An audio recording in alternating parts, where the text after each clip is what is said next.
Ake ngikhuleke umhlaba wonke yingwele ehamba namabhubesi impunga yesintu umfoka mbanjwa ukhathini. Umshana wakwaNgcobo fuze omashiya amahle sengathi azoshumayela. Ake sikulungise naloku. Uma ingane yentombazane iwumlanjwana, umigana iphuma ngesibongo sakomalume bayo. Mayifika la iyogana khona ngenkathi sekuthemelezwe esigcawini.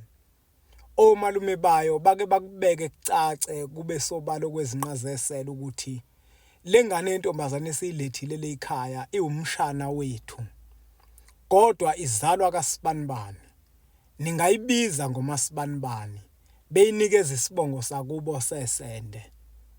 Akunankinga lokho ngoba isuke ingeke isisebenzise isibongo sikayise kodwa isuke izosibiza.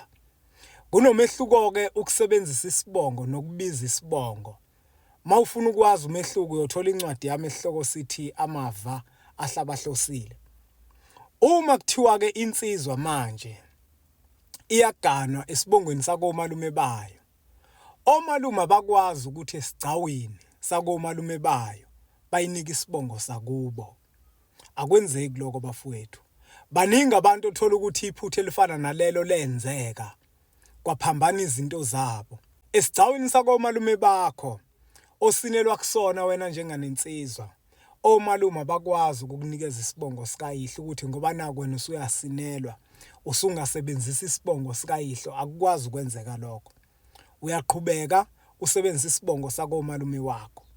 Uma futhi usuphuma umuzi welula igcekela komalume bakho akusho ukuthi uma usuganiwe sekuyaphoqa manje ukuthi omalume bakukhiphe isibongo sakini uhambe wakhe isibongo sakini ayenziwa leyo nto.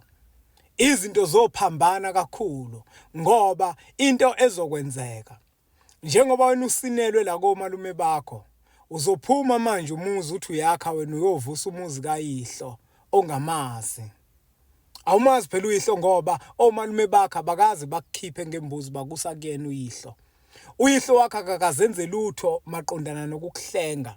Lo mfazi okusinele komalume bakho owakomalume bakho akukwazi ukuthi kuzoba wakini noma uyihla ngakuhlenga. Ngeke kuphela ukuthi lo mfazi oqholiswe komalume bakho uwumfazi wakomalume bakho.